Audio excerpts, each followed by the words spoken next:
Está começando mais um vídeo aqui no canal Ligados no Flu. Muito obrigado pela sua presença. E eu quero, neste começo de vídeo, chamar a sua atenção porque está nascendo um novo craque do futebol mundial. Não é futebol brasileiro, não.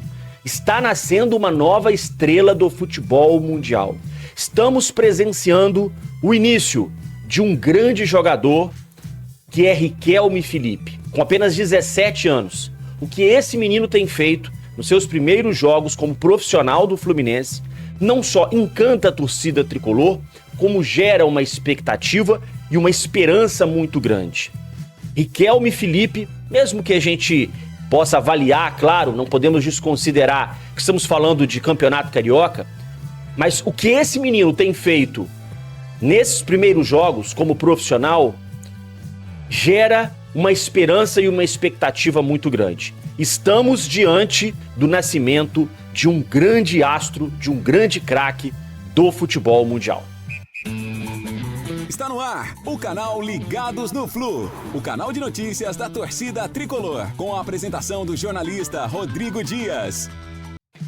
Um grande abraço a todos, obrigado pela presença, pela audiência mais uma vez aqui no canal Ligados no Flu. Estamos chegando para mais conteúdo, para mais informação para você e quero reforçar aquele pedido para você se inscrever aqui no canal, gente. A sua inscrição é muito importante, você vai ficar bem informado, é de graça, então eu te ajudo, você me ajuda e tá tudo certo. Não esqueça de deixar o seu like também, mete o dedão no like, compartilhe este vídeo com outros amigos, com outros tricolores e me dê a sua opinião nos comentários. Vamos lá, vamos falar então de Fluminense 3, Portuguesa 1, ontem pela quarta rodada do Campeonato Carioca. Finalmente, né? Finalmente o Fluminense estreia na temporada 2025, porque até agora a gente tinha visto um time recheado de garotos de Xerém, jogadores que estavam em avaliação para saber se continuariam com o Mano Menezes ou não, reforçados, né, de alguns reservas, enfim, Marcão no banco de reservas, e agora, finalmente, o Fluminense com Mano Menezes, né, à beira do gramado, com a grande maioria dos seus titulares, o Fluminense estreia na temporada fazendo o que deveria ter feito desde a primeira rodada, vencendo e melhorando a sua posição na tabela de classificação do Campeonato Carioca. O Fluminense começou com uma escalação, gente, que foi praticamente 99% da escalação que eu indiquei ontem aqui no canal Ligados no Flu. Olha aqui, ó, essa foi a escalação que eu mostrei para vocês. Fábio, Samuel Xavier, Manuel, Thiago Santos, Gabriel Fuentes, Martinelli, Hércules, Lima, Serna, Keno e Cano. Essa foi a escalação que eu trouxe. A única posição que foi modificada foi a entrada do Ignácio no lugar do Manuel. Como o Ignácio tinha jogado 2 jogos seguidos e veio de uma recuperação de lesão, imaginei que talvez o Mano pudesse deixar o Ignácio no banco, mas não, ele manteve o Ignácio no time, então um acerto de praticamente 99% na escalação que eu trouxe para você que acompanha o nosso trabalho. E justamente esse jogador, né, que não estava na escalação que eu trouxe aqui para vocês, que foi o Ignácio, para mim foi um dos destaques do Fluminense nessa vitória sobre a Portuguesa. Ignácio mostrou muita personalidade, ajudou muito nas bolas longas, muito efetivo no desarme dos jogadores, bloqueou alguns chutes da equipe da Portuguesa, mostrou muito empenho, muita aplicação, muita dedicação. Então eu gostei demais da atuação do Ignácio. Se mantiver esse nível de atuação, tem tudo para ganhar a vaga de titular ao lado do Thiago Silva. Thiago Santos ontem não esteve bem, não começou bem a temporada o Thiago Santos, bem diferente do Ignácio. Estava em todos os lugares do campo, inclusive participando da jogada do primeiro gol do Fluminense. Enfim, foi um dos destaques do Fluminense. Vou falar sobre outros destaques. Mas o Fluminense começou o jogo ainda um pouco frio na partida, a Portuguesa com a preparação física melhor, né? Já vem treinando há mais tempo.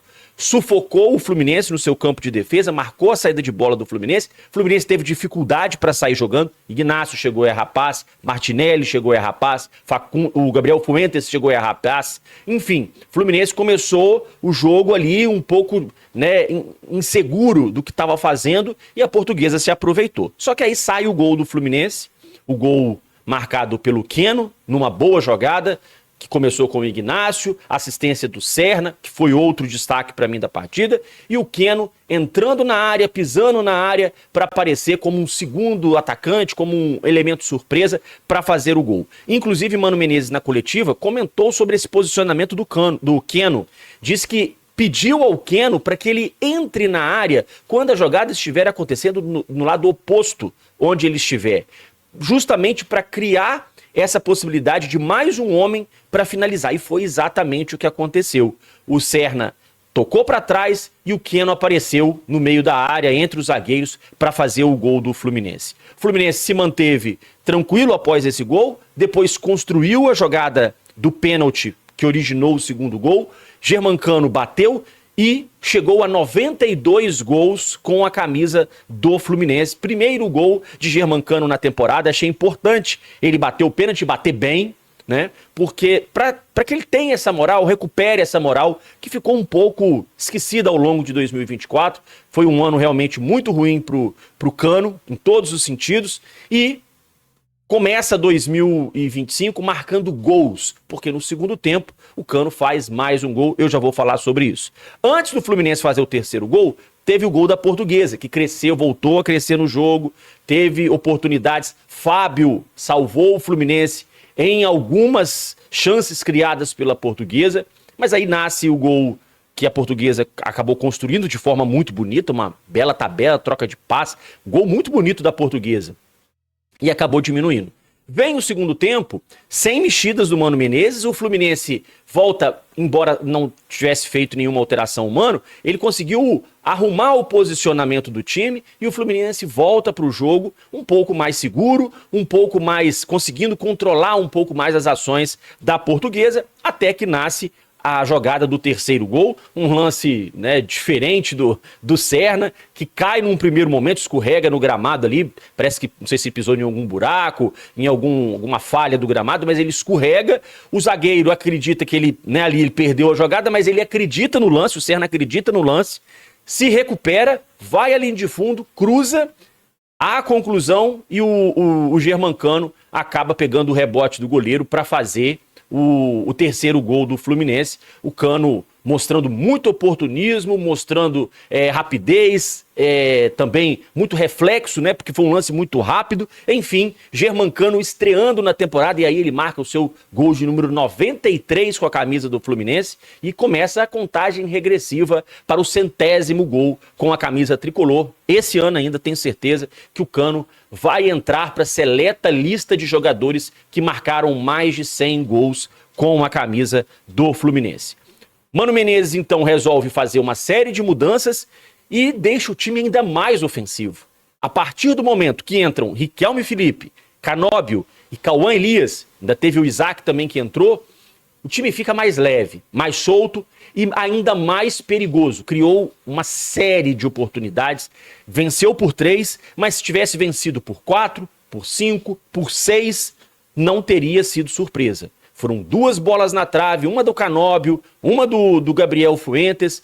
Cauã Elias perdeu a oportunidade. Riquelme Felipe fez uma jogadaça, um chute de fora da área muito bonito, parecia lance de videogame. Se aquela bola entra, meu amigo, ia na gaveta. Ia ser uma pintura o gol do Riquelme Felipe para coroar a boa atuação do Fluminense e a grande atuação desse garoto, Riquelme Felipe, que começa a chamar a atenção porque ele não se entrega nunca. É um jogador que ele desarma o adversário, ele vai buscar a bola, não desiste das jogadas, tem muita qualidade, tem o drible, tem o toque, tem a visão de jogo diferenciada, pensa 3, 4 segundos antes do marcador.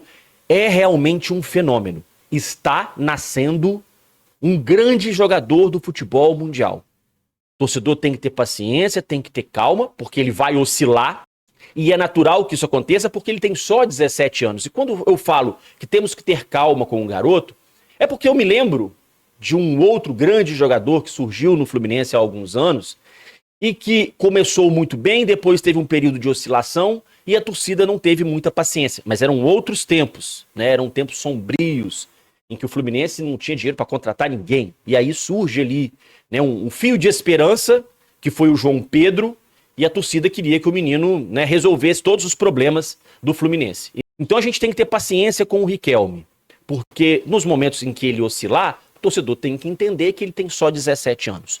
Mas nesse momento, ele mostra uma maturidade, uma personalidade muito grande. E me parece, até pela faixa de campo em que ele atua, que quando o Arias sair do Fluminense, a gente espera que o Arias continue por bastante tempo, tomara que nem saia, né? Acredito que ele pode ser o substituto do Arias. Se o Arias permanecer no Fluminense, tem problema nenhum, que ótimo. A gente pode ficar com o Riquelme e Felipe de um lado e o Arias do outro, porque o Arias também pode atuar pelo lado esquerdo. O Arias não atua apenas pelo lado direito, né? O Arias também pode atuar pelo lado esquerdo. Então, o Fluminense ganha muito com a presença do Riquelme e Felipe. Ele entrou e deu outra dinâmica ao jogo. E assim, aquele golzinho dele, ele tá buscando. Vai sair esse primeiro gol, né? Acho que foi, para mim, uma grande atuação do Riquelme. Para mim, nesse momento, já mostra que tem condições até mesmo de brigar pela titularidade. Tudo bem que o Arias não voltou ainda. Mas desse time que entrou em campo ontem, o Riquelme poderia beliscar uma vaguinha ali no time titular. Ou no lugar do Keno, ou no lugar do Serna. Aí vai ficar com o Mano Menezes, mas que já merece, né, mais minutos em campo, eu acho que merece. Quero destacar também, gente, além, né, do Ignacio que eu já falei, além do Riquelme Felipe que eu já falei, quero destacar também outros jogadores. Fábio fez uma partida monstruosa, salvou o Fluminense quando foi preciso. Hércules também fez um bom jogo, mostrou já as suas qualidades, mostrou já as suas credenciais. Canóbio, que pela segunda partida seguida também mostra muito futebol, mostra qualidades, vai também brigar por posição no time. E o Isaac, que apesar de ainda não estar no mesmo nível que o Riquelme, tem tanta qualidade quanto o Riquelme. Tá? O Isaac ainda não conseguiu, talvez, se soltar, não conseguiu mostrar todo o futebol que ele tem. Mas aguardem, gente. Ele ainda vai ter o seu tempo, ele ainda vai desabrochar, vai chegar nesse mesmo nível do Riquelme e o Fluminense vai ter dois cracaços no seu time. Eu tô falando isso desde o ano passado que eu falo desses meninos aqui, Isaac e Riquelme. Então o Isaac ainda não chegou ainda, né, no mesmo nível que o Riquelme e Felipe, talvez um pouco tímido, talvez ainda um pouco preso, mas ele vai chegar e vai entregar o mesmo que o Riquelme ou mais, porque também tem muita qualidade esse menino. Enfim, foi um Fluminense ontem que já animou o torcedor, que deixou a gente otimista. Claro, é só Campeonato Carioca, jogo contra a Portuguesa, mas já é um início. E o Mano Menezes revelou, gente, na coletiva, que o Fluminense ainda não está com um grupo fechado. Que o Mano Menezes, ele cita que podem chegar poucos acréscimos, mas que sejam jogadores que cheguem para realmente fazer a diferença. Ele deixa claro isso. Ele fala, olha, temos um elenco de qualidade, então aquele jogador que chegar tem que ser um jogador que vai acrescentar. Não pode ser um jogador que vai chegar só para compor o elenco, né? Então, esse é o primeiro ponto. Segundo ponto, a questão do Ganso, que tem a miocardite. Não sabemos, né, o que vão dizer os exames daqui a um mês. E aí, quando esses exames chegarem, pelo que o Mano falou, o Fluminense vai tomar uma decisão, porque ele diz, temos um tempo ainda para esperar, mas ele deixa claro que o Fluminense está atento. Talvez haja necessidade de trazer algum reforço para substituir o Ganso. A gente não sabe o que vai acontecer. Se o Ganso vai precisar de 1 mês, 2 meses, 3 meses, 4 meses. O histórico de outros atletas que passaram pelo mesmo problema, ele mostra que o tempo pode ser um pouco maior. Então talvez o Fluminense tenha realmente que buscar uma peça de reposição, não tenha condições de esperar tanto tempo. Você esperar 1 mês, ok. Você esperar 2 meses, ok. Mas não dá para esperar, por exemplo, 6, 7, 8 meses. Né? A temporada vai embora. Então tudo vai depender, claro, dos exames. Mas o Mano deixa claro que o Fluminense está atento a essa situação e pode ser que o Fluminense tenha que ir ao mercado buscar alguma reposição ou alguém que chegue para ocupar essa lacuna, né, enquanto o Ganso estiver se recuperando, enquanto o Ganso não puder atuar. Domingo tem Fluminense e Madureira em Cariacica, na Grande Vitória, jogo às 4 horas da tarde. Mano deve rodar um pouco o elenco. fica a expectativa sobre a participação do John Arias e do Thiago Silva, que ontem não foram relacionados, mas que pode ser que, né, estejam presentes no domingo no jogo em Cariacica. Porém, a gente deve observar que na quarta-feira da semana que vem já tem o primeiro clássico, tem Fluminense e Botafogo. Então, talvez, né, os dois mais uma vez sejam preservados para que possam entrar inteiros no clássico no Newton Santos contra o Botafogo. O Fluminense melhorou um pouco na tabela de classificação, subiu algumas posições, estava aqui em 10º lugar e agora sobe para a 6ª posição, subiu aí 4 posições na tabela de classificação, ainda fora da zona de times que irão se classificar para a semifinal. Na próxima rodada, vencendo o Madureira, na teoria ele chega a 8 pontos, pode até mesmo ocupar ali uma vaga dentro do G4. Mas para isso, teria que torcer, por exemplo, para um empate entre Portuguesa e Vasco. São os dois, justamente, os dois primeiros times à frente do Fluminense. Esse jogo aqui teria que terminar empatado, o Fluminense vencendo o Madureira, o Fluminense assumiria a 4ª posição. E aí depende do jogo do Nova Iguaçu também, né? O Nova Iguaçu, deixa eu ver, pega o Boa Vista. Se o Nova Iguaçu não vencer o seu jogo, se ele, por exemplo, empatar e o Fluminense ganhar, o Fluminense assumiria a posição também do Nova Iguaçu. Vamos ver, final de semana, o importante acho que é o Fluminense vencer, mostrar um bom futebol e aos poucos, né, ir o time ganhando forma, ganhando confiança para a sequência de clássicos que a gente vai ter nessa reta final de Campeonato Carioca. Meus amigos, é isso então. Muito obrigado pela presença, pela audiência. Grande abraço a todos, vamos que vamos. Ótima sexta-feira para todo mundo. Grande abraço, gente. Até mais.